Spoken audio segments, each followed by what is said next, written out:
Happened yesterday, currency conversion and the danger room, and we're going to go over what it all means, and specifically we're going to go over the danger room and my initial thoughts. There was some errors, but it looked like those errors were in the player's favor, and there's an easy way to get max milestones. If you're struggling with it, I have some suggestions. First things first, we have a promo code, Intel incoming. My suggestion is to do that in all capital letters for it to work. You have to do that on the website, and that'll give you 20,000 Intel credits and 200 L4 training modules. In addition, on the store, while you're there, once you're on the website, go into the store, and there is a chain offer where the very first one is free. Then let's talk about the currency conversion, and I think largely the currency conversion was a W for the community, and I'll show you why. And that mostly has to do with access to gold. And what was the situation before is that people that were struggling with the training materials or gold were usually in one of two camps. I have a lot of training materials, I have no gold, or the opposite. Well, if you're in the gold shortage camp, you're in luck. Blitz orbs have a very small amount of gold. And if you take 1 million of the shop currency and open that in Blitz orbs, you will net about 3 million gold. Now, it's really slow. I was going to do it right here, but it's really, really slow. And it just takes forever because it does like 10 at a time. And I feel like it takes like 5 minutes just to do that.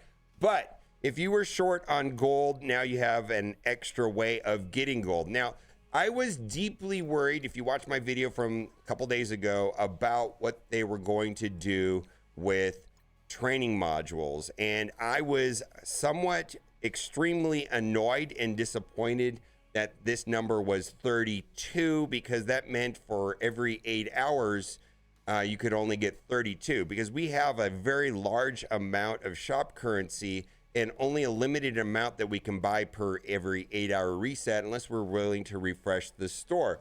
And if this 32 number was absurd, because before you could buy the L4s and the L3s, and if you convert the L4s into L3s, essentially before the currency conversion, you could do 72. Now, the reality of it is that if you were getting like let's say the top 10 of arena every day, you really couldn't buy both. You would run out. So this is a good number. It's still not a lot, but I'm happy with the way that this turned out. I feel like it's a push. It's the same as before. And what I mean by it's still not a lot, well, it does add up, I guess. This is the amount of L3s that you need to take a character from 1 to 105. At the current rate of 192 L3s per day, it takes 34 and a half days to level a character max. So if you're diligent about every hours getting into the store and collecting this, because that's essentially what it is collecting it, because most people are going to have abundance of this currency. I also started in a new account, and I'm finding that access to the shop currency is relatively easy. Looks like at the beginning of every showcase, so like every time a new character comes out, there's a showcase, and the very first node of that showcase looks like it's going to be paying out 200,000 shop currency. So on my brand new account, I have a brand new account here. I'm playing it right now on my other LD player. This is my brand new baby account, just started it yesterday.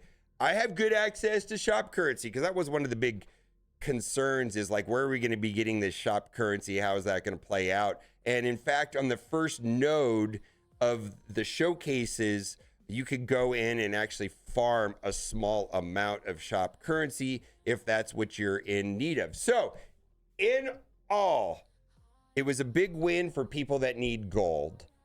A big win for people that need gold. The shop currency conversion went off without a hitch. I'm not seeing a lot of complaints. And the one issue that I was foreseeing was going to be the L3 training modules. Looks like that is a push. Now let's get to the rest of the stuff that is happening. This was a good move also. Looks like Liberty was added to the Battle World story. Another thing that I was complaining about the other day is that they're making the Battle World store somewhat obsolete again, and people are building up an absurd amount of currency, and then The Battle World store is going to be in the same place that where the the Raid and the Alliance War and the Cosmic Crucible stores ended up, where people just stockpile currency and there's nothing here to buy, and then they stop putting things in there because we have too much currency. Hopefully that doesn't happen. I feel like they should have learned from what happened with the Raid stores and things like that, where they neglected to update the stores and then they created a problem. And I hope they don't do that with the Battle World store as well. Also, this is kind of high interest. Quazar Ultimate Awakened ability, and I suspected that this was going to be the case. This is basically $35 US.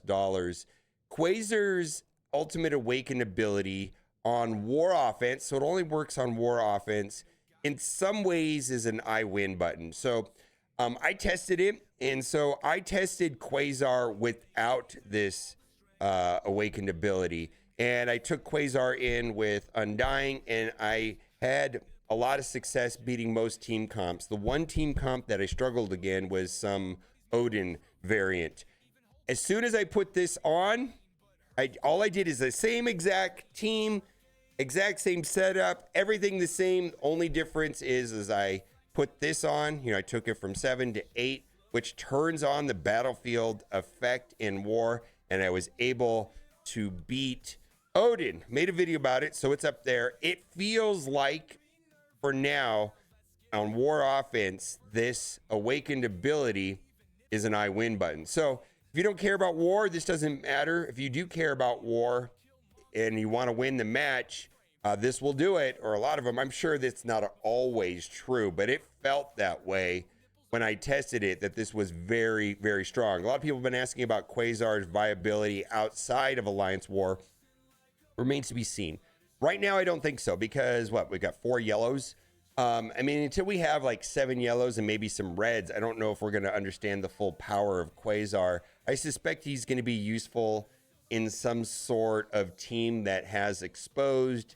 Maybe his final home will be on Night Stalkers, where you take out Moon Knight and you put in Quazar, and then there's some synergy with Oath and Quazar. Maybe that's the way it's going to play out. Actually, I think that's probably what's going to happen. But I don't know how effective he's going to be until we have further developed with not only red stars and yellow stars. Now, a new silhouette. I'm not going to get into a lot of details on this because I actually know what these characters are. So I'm not going to speculate or anything like that because I know what they are. Anyways, have fun guessing. Also, looks like Silver Surfer has a new animation. Well, I don't know that this is a new animation. It's new to me. And someone else noticed it as well. I saw this yesterday and I was like, that must be new. I'm not sure. This may be recent. If I'm wrong, put it down in the comment section. You say, no, you just didn't notice. This was in the game 6 months ago. Now, let's talk about Danger Room. And I got to say, there are mixed thoughts about it. I personally like it. This person likes it here. This person likes it here. This person doesn't like it. This person doesn't like it. The one thing that I got to say, and this is not even really a Danger Room thing, and Scopely, listen. Under no circumstances is it ever a good player experience if I load into battle and sit there and watch the other team take 900 turns. There should be an initiative from the top to come down to the people that create these nodes and say, under no circumstances, never make it so that a player loads into battle and they sit there and do nothing. I don't get to make a decision. I don't know what's going on. I'm just sitting there like for minutes waiting for me to die.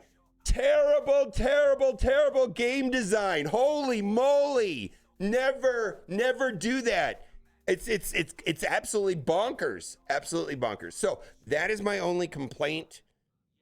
Because I don't even think that's tied to Danger Room. Just don't do that in any game mode, in any video game, anywhere, right? Like, this is like common sense, I think. And I experienced that when I was playing Danger Room. Now, that being said, they didn't do it. They didn't implement this correctly, and you can get through it very quickly. So there are 10 milestones, and the last milestone was to be achieved when you hit 135,000. And it was supposed to be milestone points are equal to your highest run score. So their original intent, and they even said this on the live stream, is that to max out the milestones, you'd have to be on difficulty 10. Well, they screwed up and they made it so that each run adds up. So if you want to just get all the milestones really easily, just play difficulty 5 twice. That's all you have to do is play difficulty 5 twice and you're done with it. And you don't have to look at it again. They absolutely screwed this up. Now, the leaderboards have cosmetics, so it doesn't really matter. And then it also has this XLs. And the XLs, yes, they do fulfill what is it? What's that new command center quest? Yeah, they do help on a command center quest, but the high numbers of them are really just going towards those global milestones for us to get Victoria hand shards. They don't matter. So they kind of made it where the leaderboards effectively don't have any rewards that could progress your roster. It's just cosmetics and a global milestone. That's all it is. But if you're interested in getting the max milestone, just play difficulty 5 twice. It is absolutely not supposed to be like that. So they kind of screwed it up. And I think this gives the community opportunity to figure it out. And I'm not trying to call anybody out, but like if it's too hard, lower your difficulty. I'm baffled by this objection to, oh, it's too hard. Try a lower difficulty. And then lastly, Scopely, holy moly. Going into a battle where you just sit there and look at nothing and then kill you is not good game design. It's not a good player experience. It's almost like they need a policy to prohibit that from ever happening because it's terrible. Absolutely not fun. There's a known visual bug in Danger Room where at times if a character's died, it will show them still alive in a squad select. We are aware of the issue and a fix will happen in the upcoming patch. You'll need to remove them from your squad select to continue your Danger Room bug. So that's a visual bug. Just kind of want to go over this. This was I thought, a well-written post on somebody's experience with Danger Room. Find a difficulty you're able to complete. Yes, holy moly. Get a large amount of points at the end, and it can do it over and over, it seems. So, you can do it over and over again, and the majority of the rewards are by completing it and getting to the boss and finishing the boss. So if you're struggling, drop down difficulty. I know this is common sense. I know this is common sense. Try a lower difficulty. Holy moly. I've seen so many comments about that. I was like, what is wrong with our community? Be careful.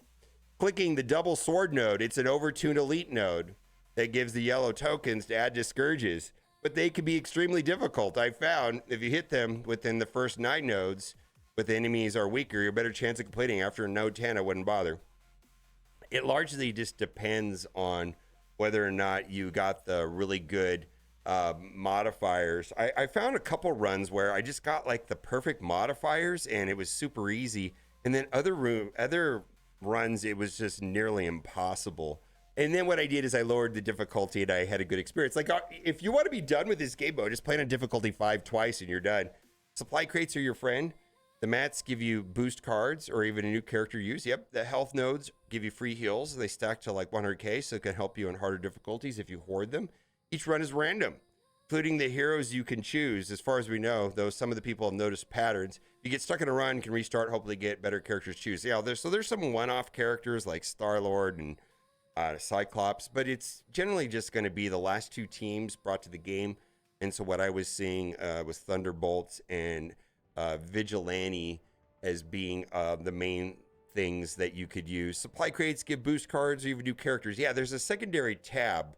Like when you see the characters and you're going to be spending the purple energy, well, there's another tab where you can give yourself boosts. Usually there's 3 and 3. Just be mindful that when you're in the supply crates, there's another tab to give modifiers to your team.